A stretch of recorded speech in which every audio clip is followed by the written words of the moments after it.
you say not cages, care. Not cages. Care. Not cages. Care. Not cages. All right. Herbert, I think they're ready for you.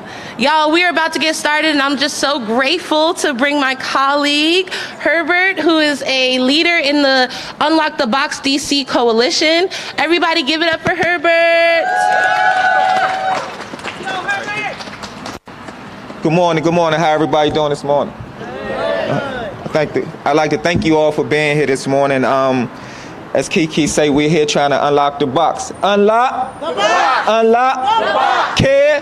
Not cages. Care. Not cages. Again, I thank you all for being here. We got a host of speakers coming here this morning to present to you all and tell you all about unlocking the box.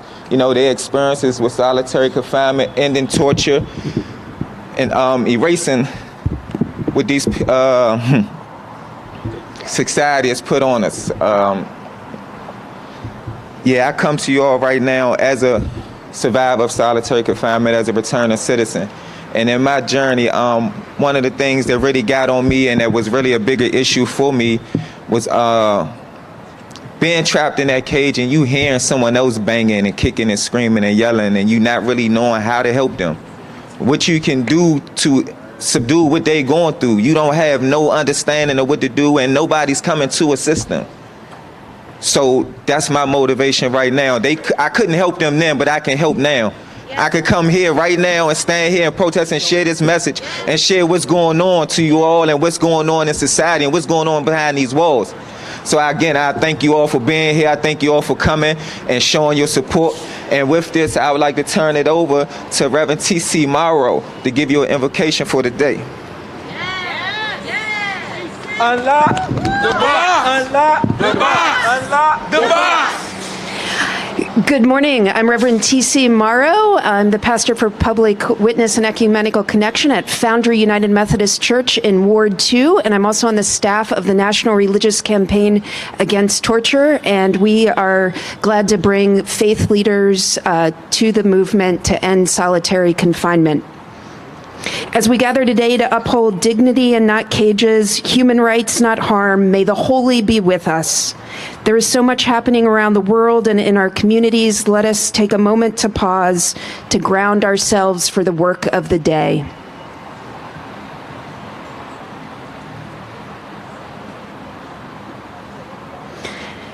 May we be strengthened as we advocate for peace, the inherent dignity of all people, and for strong communities that are safe for everyone.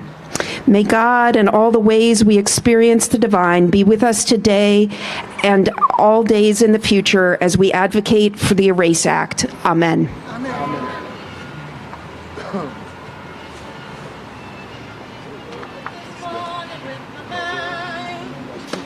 Stayed on freedom. I woke up this morning with my mind.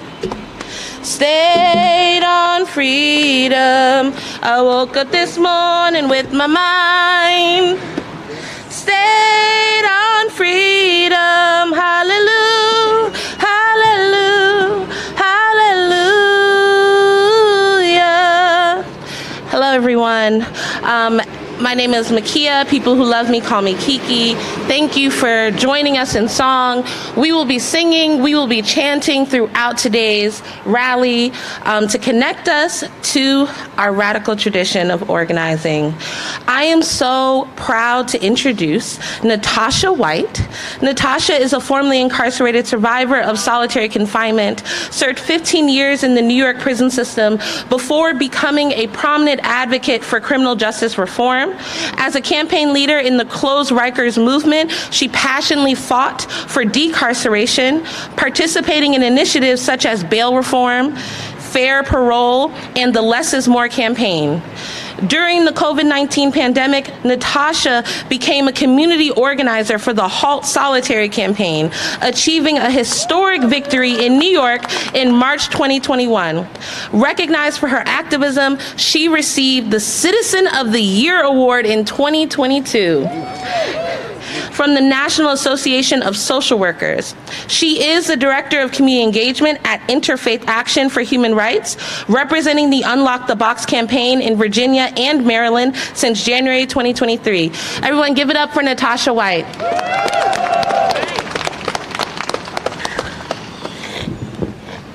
Anwar, Khalif, Shenandoah, Matthew, Laylene, Julio, Shane, Antonio, Christopher, Jeremy, Bradley, Shannon, Jamie, Jaquan, Nicholas, Henry, Jeffrey, Malik, Pliny, Wanda, Angelo, Tyler, Brandon, Jose, John, Marshall, Rashawn, Greg, Freddie, Daryl.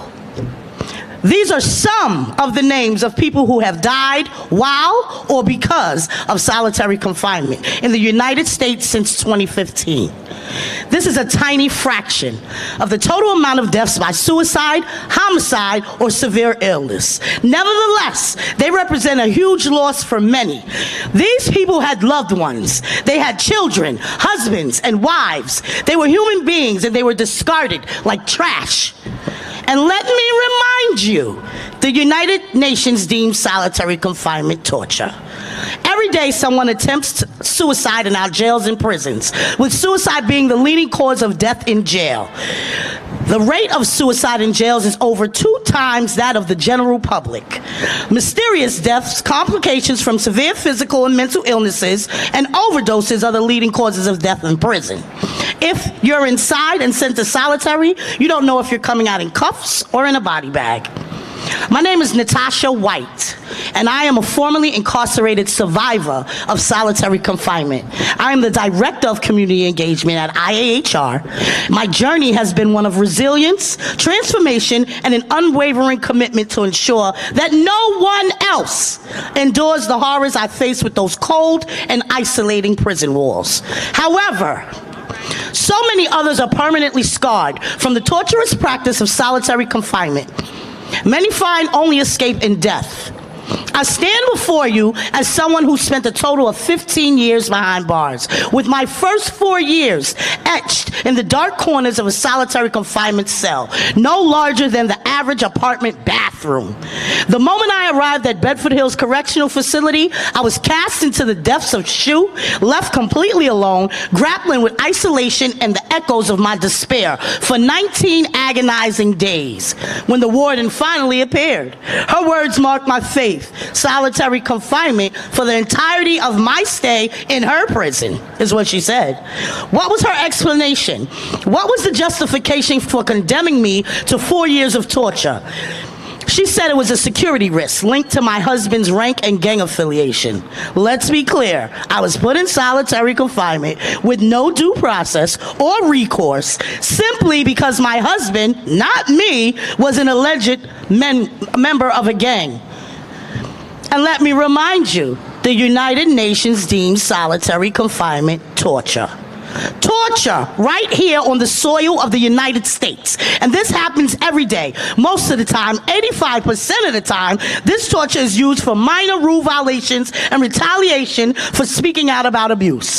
For 4 long years, that cramped cell became my entire world. A world completely devoid of sunlight, filled with the stench of feces, forever punctuated by the anguished cries of women trapped in adjacent cells. I never received a visit, a letter, or a package from the outside world. No interaction with anyone except prison staff. I was sexually and physically abused, filled with so much anger that the darkness consumed me. The trauma still lingers, and it's possible that it forever will.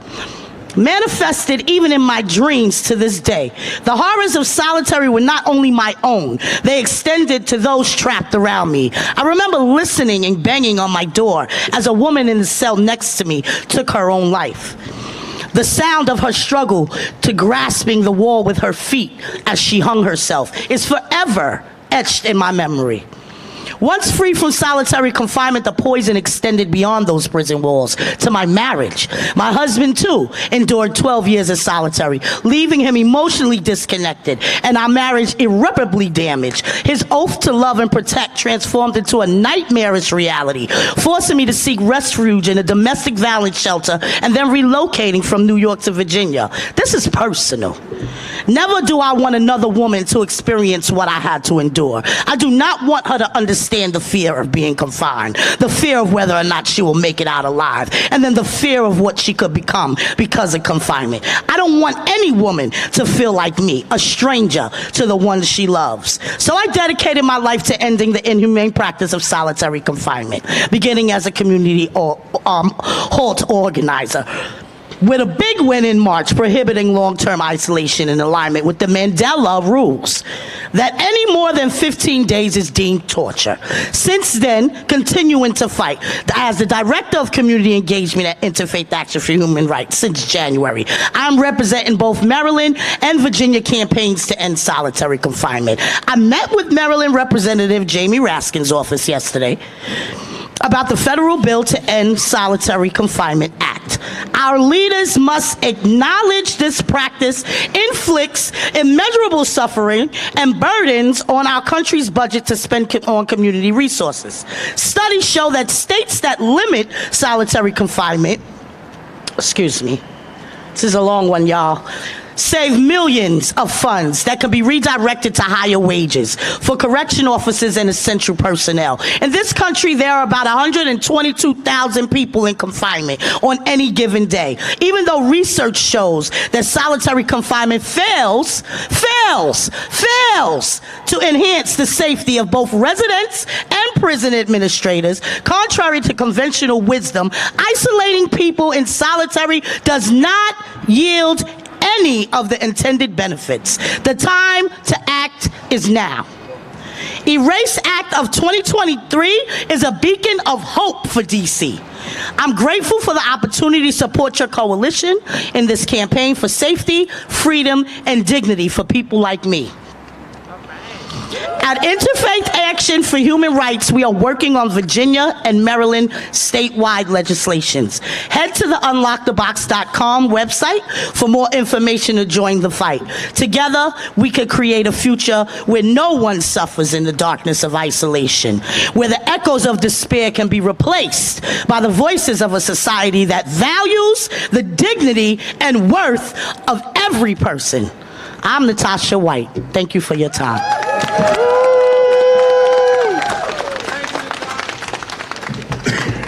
Yes, I'd like to thank Natasha again. All right. Unlock The box. Unlock The box. That's the part I get done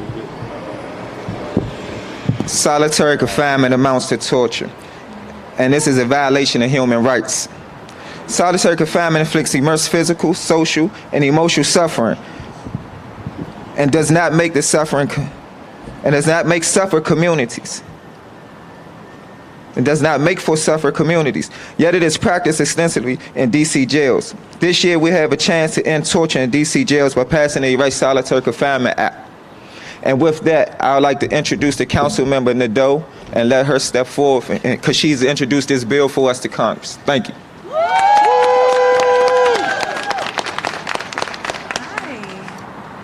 Good morning, everybody. Good morning. So I want to thank the Unlock the Box Coalition for choosing me to introduce the Erase bill this time around. I've been asked why I'm taking up this piece of legislation, what it is about this bill that's important to me. And the answer is that in all my tenure as council member, I've turned my attention to justice, to uplift the voices and experiences of people who feel unheard. And I'm proud of that reputation. Recently, the United States Supreme Court refused to hear an appeal by an inmate who was kept in solitary confinement and was deprived of physical exercise and fresh air for 3 years. 3 years. The cramped confinement prevented him from stretching his limbs and breathing fresh air. During that time, his mental and physical health was compromised. I won't go into the horrific details of what he experienced, but I will say that it was so bad he had to go on suicide watch. My point here is this: how many more stories do we need to hear before we accept that solitary confinement is inhumane? It's torture. It destroys the body, mind, and soul. It's cruel and unusual punishment. Although this happened at a state prison in Illinois, the DC jail also has a history of excessively using solitary confinement. In 2018, according to the DC Department of Corrections' own numbers, 1 in every 12 inmates was held in solitary at any given time. This is roughly 3 times the national average of people held in solitary in jails across the country. People are not always mentally ill when they enter solitary confinement, but by the time they are released, their mental health is severely compromised, and it makes rehabilitation of the person nearly impossible. And these returning citizens are released directly back into our community after spending years in isolation. Because of this, long-term solitary confinement goes beyond the problem of just prison conditions. It has a direct and negative effect on public safety and creates a community health problem. That's right, it has the opposite effect of what those using it hope to accomplish. It's a dangerous and tragic practice that removes human dignity and endangers the well-being of inmates and the staff who must work in such an environment. Solitary is described by the UN as psychological torture. If the goal of incarceration is rehabilitation, this is not it. The inhumane practice has no place in institutions controlled by the DC government. And I want to remind people that DC is not doing anything revolutionary here with this bill. In fact, we're catching up to other jurisdictions. Between 2018 and 2022, 25 states restricted the use of solitary confinement for young people. 30 states restricted the use of solitary confinement for vulnerable groups. 3 states imposed a 15-day limit on solitary confinement. 29 states improved reporting and oversight mechanisms. In 2022, I co-sponsored the Erase Bill when it was introduced by Councilmember Che. Before that, I co-introduced another solitary confinement bill in 2017, and as you can see, this is important to me. I'm proud of my colleagues who co-introduced this bill with me. Council members Bonds, Lewis George, Robert White, Allen, McDuffie, Parker, and Henderson. And now let me tell you a little bit about what the legislation does. It would ban the use of solitary for any reason, with the exceptions of short-term suicide prevention and medical isolation. The bill ensures all residents receive at least 8 hours of out-of-cell time except for limited isolation due to medical necessity or to prevent self-harm. It guarantees access to appropriate medical and mental health care, and if DOC can't provide it, they must move the person to a hospital or other healthcare setting. It requires DOC to educate residents about mental health and other services available to them when placed in confinement, and gives residents a vehicle for filing a grievance when the protocols are not followed. It requires DOC, when it moves a resident to a new cell, to simultaneously move the resident's property. It ensures that the public is informed and that the council can play its oversight role by requiring DOC to publish a plan to reduce the use of solitary and requiring DOC to collect and publish data on the ongoing use of solitary. I want to reiterate that I'm glad you're all here today. It shows your passion and perseverance. The stories you share, the poems you recite, and the music you sing is all part of the advocacy process. And it makes a difference, perhaps more than you realize. So as you head into the Wilson building today and speak with council members and staff, know that they are paying attention and taking notice. Your presence makes a difference. We have a real chance at passing the Erase Bill. Go make your voices heard. Thank you.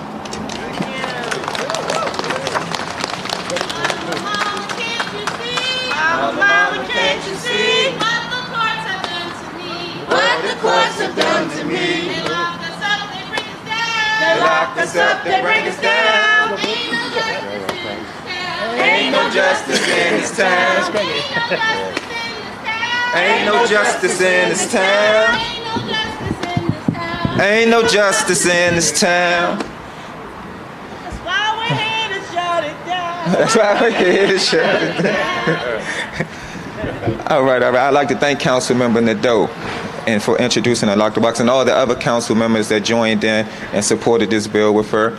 Next, I'd like to introduce Damon Jones. Damon Jones I met in USP Lee County back in 2014-15.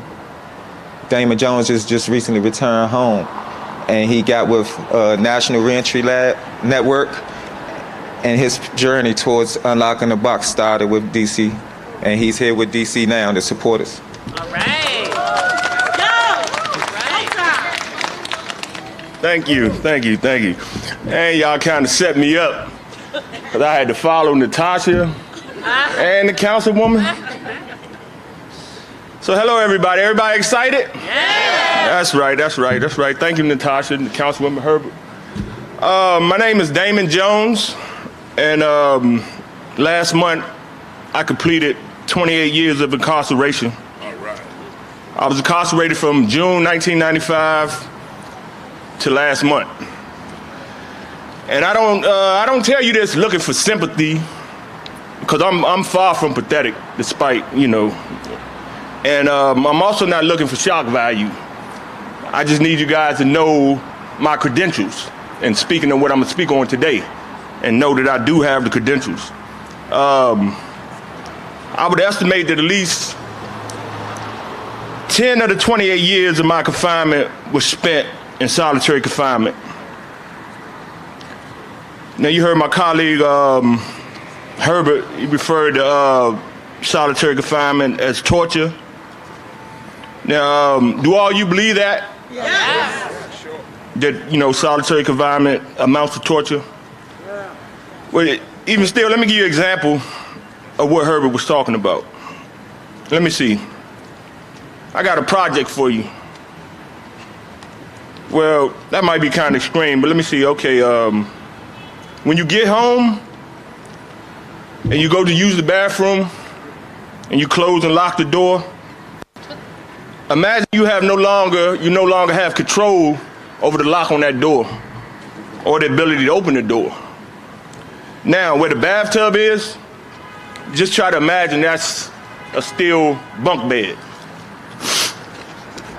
And the big pretty mirror, just imagine that's a square sheet of stainless steel about the size of a sheet of paper that gives you a distorted vision of yourself. Now sit there on the edge of your bathtub bunk, say sit there for maybe an hour, however long it takes for you to get the idea of what I mean. Now, try to imagine having to stay in that locked bathroom cell 24 hours a day. Now, on top of that, imagine being in some type of adverse mental state while you're sitting there. Because remember, you're not being sent to solitary confinement except for an adverse situation. You're not just going there just to be going there. Something has to be going on for you to get sent to solitary confinement to start. Whether you had to defend yourself, defend your property. Okay, let me try it like this. Imagine you're in your car or your workplace and you're confronted with an aggressive individual, whereas though you have to defend yourself. I'm just trying to get you into the mind state, into the mental mind state that a lot of the people that's in solitary confinement are faced with. So just imagine that. The traumatization of fearing for your life or your safety and then being placed in these conditions. Now, imagine instead of being allowed to be consoled by your loved ones or aided by a professional therapist, you're just locked there for an undetermined amount of time. So what they do, they tell you that you're under investigation. An investigation can last from 30 to 90 days, is what they'll tell you. So, just imagine being locked in your bathroom cell for even a month without being told anything. Too many times I found myself in this predicament when officers would walk by hourly, and basically they just walking by to see if you've committed suicide or if you're attempting to commit suicide. Because that's what they would tell you when you try to speak with them. What is your emergency? Is your life in danger? Are you going to hurt yourself? And I mean, this usually goes on for months. I mean, it has personally with me. Like I said, I'm speaking from experience. You know, and I just need you to try to imagine the mental effect. And I didn't even mention the inmates that are already going through serious underlying mental stuff, you know what I'm saying? And you know, and they have a breakdown and they put them in solitary confinement. You know, I don't have the numbers of the inmates that with serious underlying mental conditions, but I'm pretty sure it's at least 50% of the population, the inmate population. So again, I want to get you guys to try to grasp the mental torture that is solitary confinement. In solitary confinement, you may also be told that you have to wait up to 30 days in order to use the phone. So you can't even call your loved ones or your family to let them know what's going on with you. So now they're worried and they're going through mental anguish, you know, as you are.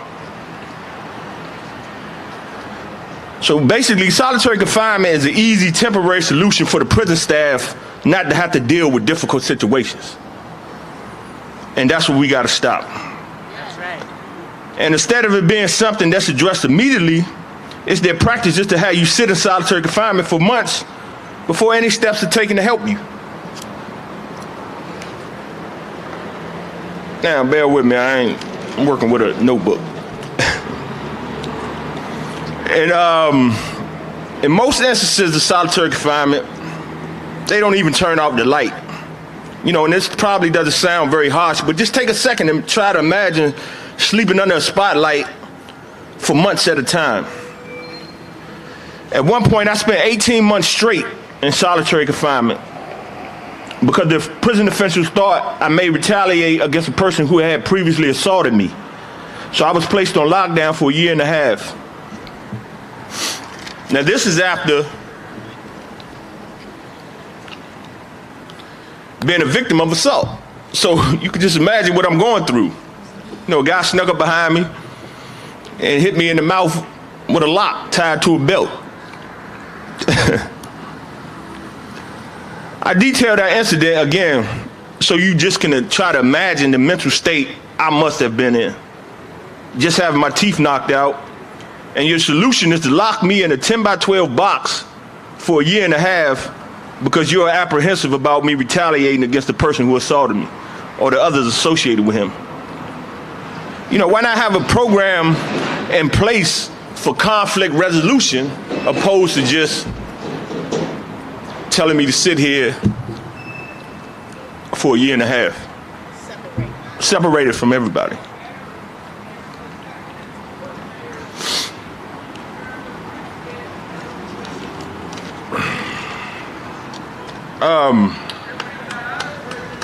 Unlock. Doing great. The box. Right. Unlock the box. Unlock the box.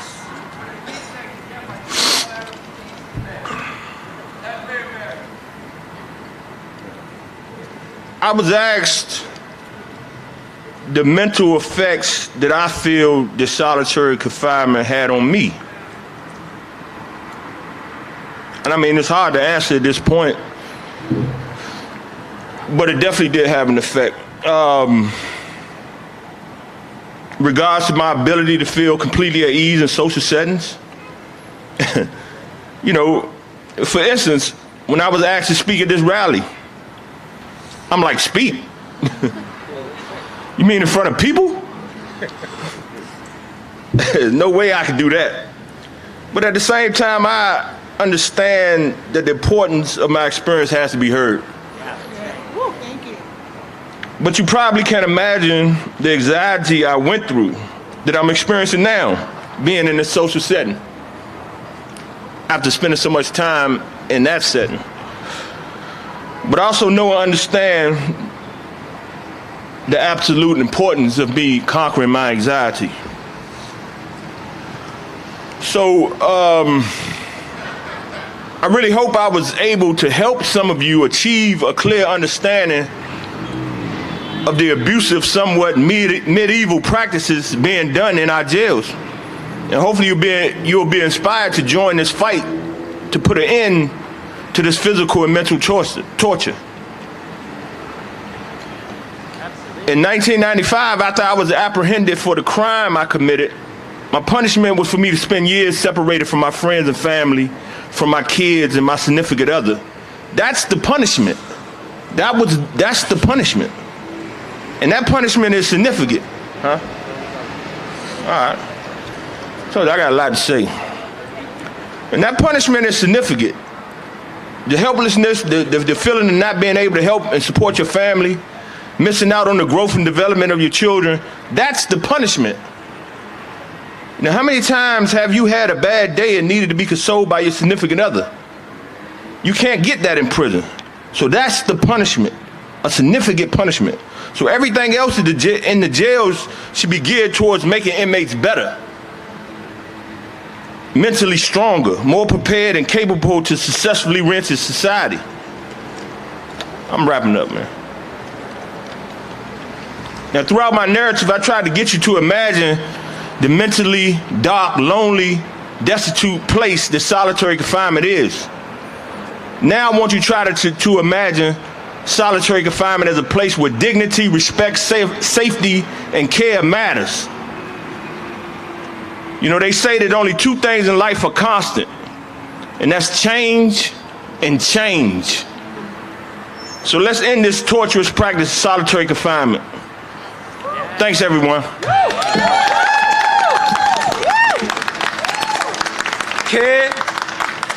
Care, not cages. Care, Not cages. care. Not cages. I'd like to thank Damon Jones, and I'd like to move on forward with the rest of the speakers. Melissa with ACLU would like to come forward and explain the pose with you all. Thank you, Melissa. Care? Care? Hi, everybody. My name is Melissa Wasser. I'm a policy counsel at the ACLU of DC. ACLU DC is committed to ending solitary confinement because it puts the public safety at risk, it wastes taxpayer dollars, and as you've heard today, it's inhumane and traumatic to those who have to endure it. Ending solitary confinement demands that we confront inequities in the criminal justice system and the racial bias driving them. So I want to talk for a second about solitary confinement in DC. In the years leading up to the COVID-19 pandemic, the Federal Bureau of Prisons noted that DC used solitary confinement 3 times more than the national average. During the height of COVID, the Department of Corrections held 1,500 people confined in their cells for over 500 days.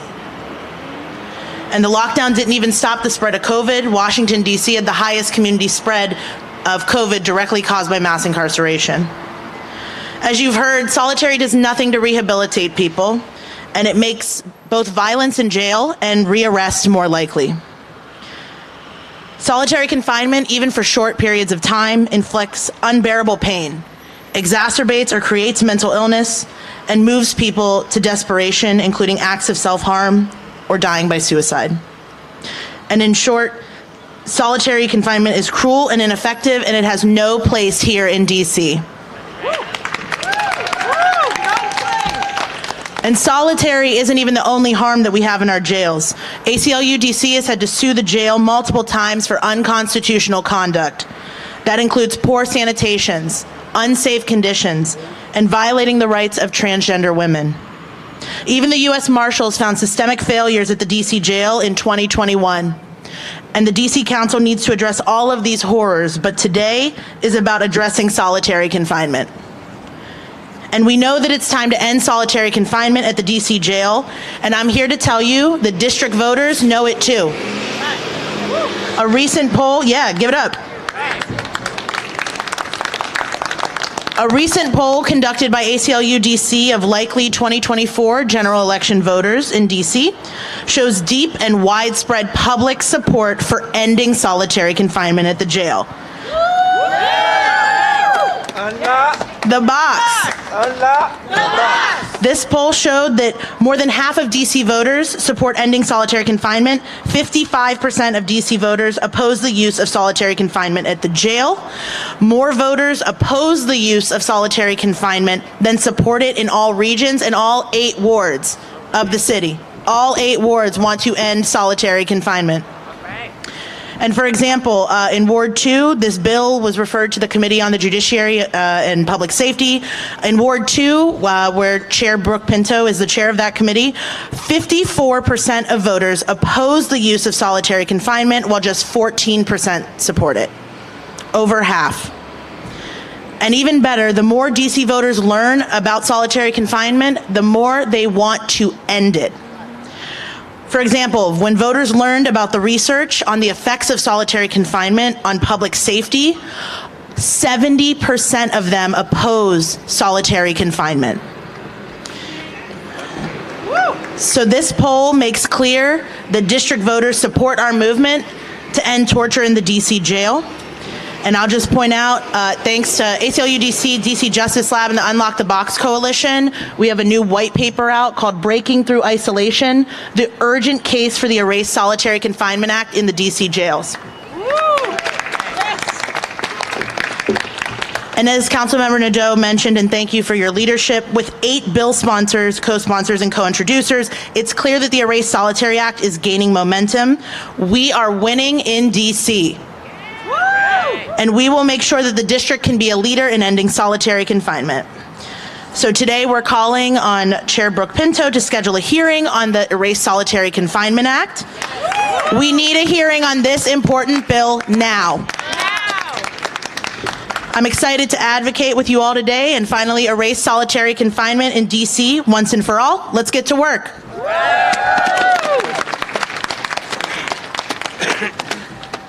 Repeat after me. I believe. I believe that. I believe that we. I believe that we will. I believe that we will win. I believe that we will win. I believe that we will win. I believe that we will win. I believe that we will win. I believe that we will win. I believe that we will win. I believe that we will win. Give it up for Herbie, everybody.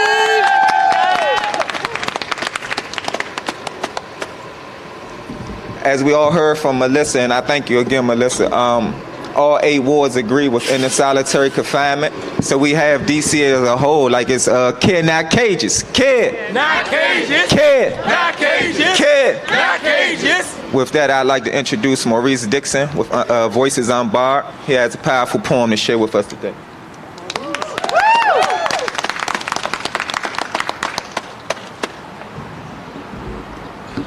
Good morning, everybody. I am a returning citizen. My name is Maurice Dixon. I am a Washingtonian. I was born and raised right here in Washington, D.C. Being a returning citizen gives me the authority to speak on someone who has absolutely experienced solitary confinement and the penal system and the penalty in which they deliver. I want to thank everybody that's out here that's standing on the front line. Councilwoman, thank you, along with 2 of my favorites, McDuffie and White. Them are my guys, right? I want to thank the ACLU. I want to thank Unlock the Box. I want to thank Voices Unbarred, who I am a member of, right? And everyone that is standing out here and wanting to fight for change. So let me just say this. When you spend 23 hours locked in and only get 1 hour of recreation that is put inside of a dog cage, what do you think that does to the mentality? Turn him to a dog. What do you think it makes him feel like? A grown man inside of a cage to exercise that's no larger than this and no taller than this. He has to scoop to get in, and he has to be inhumane to turn around to have you unlock his chains and unlock his feet. Is he not going to be angry? So what do we do with that anger? When he has to go back to that little wall, hold that space for 23 more hours. Just to help my brother Damon Jones to give y'all a picture. I want to thank everybody that came before me. Natasha, thank you. Thank you, Damon. And Councilwoman, thank you. My poem was written while I was inside of one of them steel cages. And the poem is called Steel Cage Blues.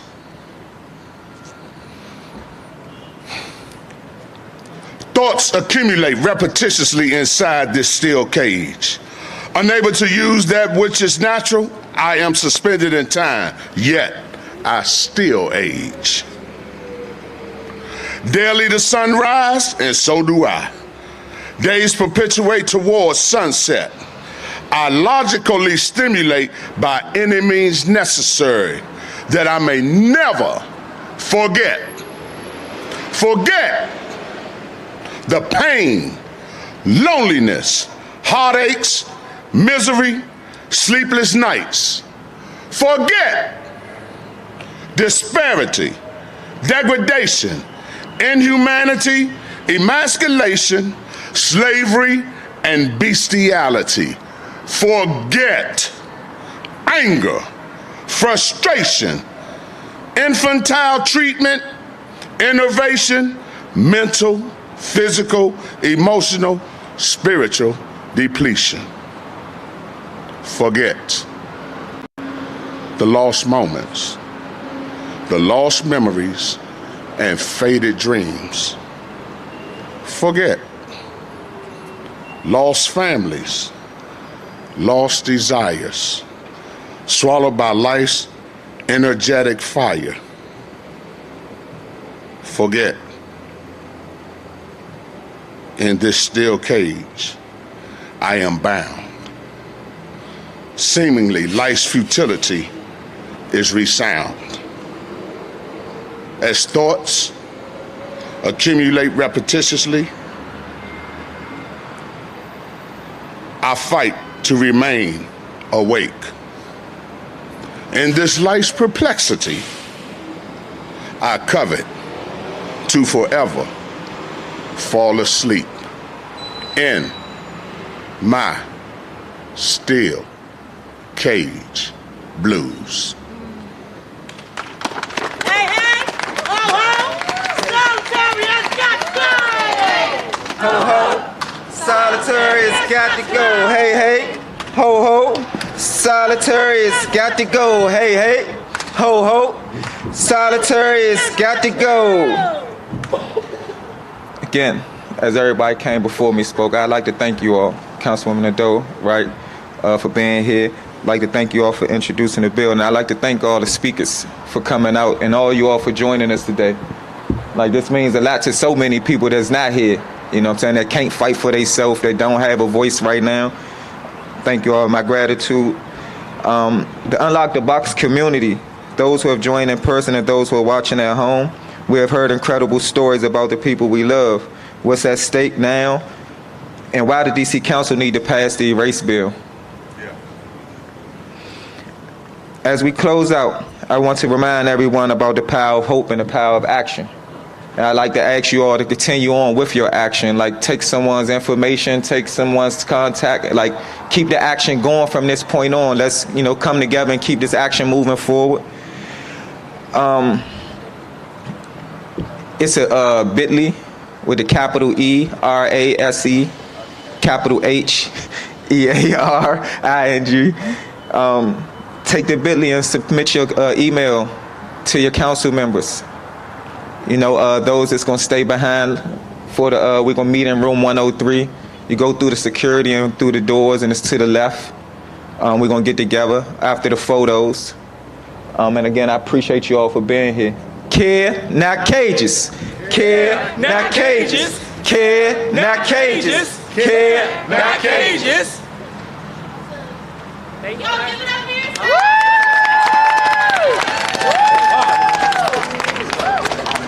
Rally, Jack. You got the rally.